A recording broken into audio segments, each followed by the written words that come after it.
حضرت طلحہ بن عبید اللہ رضی اللہ تعالیٰ عنہ نبی کریم صلی اللہ علیہ وآلہ وسلم کی بارگاہ میں حاضر ہو کر عرض کرتے ہیں، یا رسول اللہ صلی اللہ علیہ وسلم، میں نے خواب میں 2 صحابہ کو دیکھا۔ محترم احبہ، یہ وہ 2 صحابہ ہیں جو ایک ہی دن میں ایمان لائے تھے۔ ان میں سے ایک صحابی اپنی عبادات، تقوی اور دینی خدمات کے حوالے سے دوسرے صحابی کی بنسبت زیادہ مشہور تھے اور وہ شہید بھی ہوئے تھے، اور یہ دوسرے صحابی سے 1 سال قبل جام شہادت نوش فرما چکے تھے، اور دوسرے صحابی کا انتقال 1 سال بعد ہوتا ہے اور وہ شہید بھی نہیں ہے۔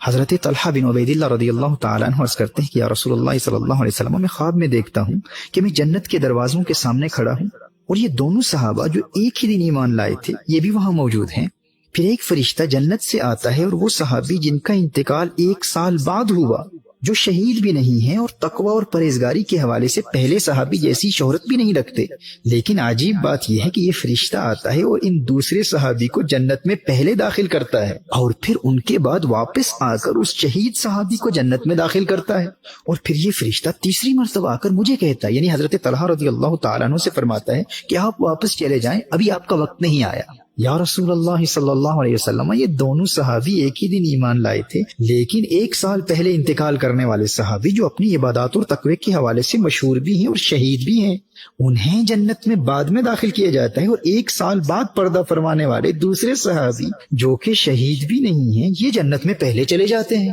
کونین کے والی صلی اللہ علیہ وآلہ وسلم ارشاد فرماتے ہیں، الیس ھذا قد مکث بعد ھذا سنہ، وہ صحابی جو شہید نہیں ہوئے تھے، کیا انہوں نے دنیا میں اس شہید صحابی سے 1 سال زیادہ نہیں پایا؟ حضرت طلحہ عرض کرتے ہیں، بلا، بات تو یہی ہے یا رسول اللہ صلی اللہ علیہ وسلم۔ نبی کریم صلی اللہ علیہ وآلہ وسلم نے ارشاد فرمایا، وَأَدْرَكَ رمضان۔ طلحہ غور تو کرو، جنہوں نے دنیا میں 1 سال زیادہ گزارا وہ شہید تو نہیں ہوئے، انہیں شہادت تو نہ ملی، لیکن انہیں ایک اور رمضان تو مل گیا نا۔ میرے دوستو، جاننا چاہتے ہو جس خوش قسمت کو اللہ جل وعلا رمضان تک زندگی دے دے اور وہ رمضان کا احترام بجا لاتے ہوئے گناہوں سے بچتا رہے اور اس پاک مہینے میں خوب عبادت کرے، اسے مقام کیا ملتا ہے؟ جاننا چاہتے ہو؟ ارشاد فرمایا، اے طلحہ، اگرچہ یہ دونوں ایمان ایک ہی دن لائے تھے، لیکن اس 1 سال بعد پردہ فرمانے والے صحابی جو شہید بھی نہیں ہیں، انہیں مزید ایک رمضان مل گیا، اور اس رمضان کے پانے کی برکت سے اس صحابی اور اس شہید صحابی کے مقام میں اللہ جل وعلا نے اتنا فرق پیدا کر دیا جتنا زمین و آسمان کے مابین ہے۔ ہر چند کے جنت میں پہلے داخل کیا جانے والا شہید نہیں تھا، لیکن رمضان پانے اور رمضان کی عبادت کی وجہ سے اس کا مقام اس شہید صحابی سے اتنا بلند ہے، یہ درجات و مقامات کے اعتبار سے رمضان کی وجہ سے اس شہید کے مقابلے میں اتنا آگے نکل چکا ہے کہ اب دونوں میں اتنا فرق ہے جتنا زمین و آسمان کے مابین ہے۔ دوستو، شکر ادا کرو اللہ جل وعلا کا، اس کریم مولا کا جس نے ہم گنہگاروں کو رمضان کریم ایک مرتبہ پھر عطا فرما دیا ہے۔ ناز کرو اپنی قسمت پر کہ اللہ کا یہ پیارا ایک مرتبہ پھر مہمان بن کر تمہارے گھروں میں آ چکا ہے، اسے ناراض نہ کرنا۔ گناہوں کے ارتکاب سے جھوٹ، غیبت، چغلی، لڑائی جھگڑے، کسی کا دل دکھانا، حرام دیکھنا، حرام سننا، حرام کہنا، موویز دیکھنا۔ اللہ کا مہمان گھر میں آیا ہوا ہے اور آپ موویز دیکھ رہے ہیں، ٹائم پاس کرنے کے لیے کمپیوٹر گیمز کھیل رہے ہیں۔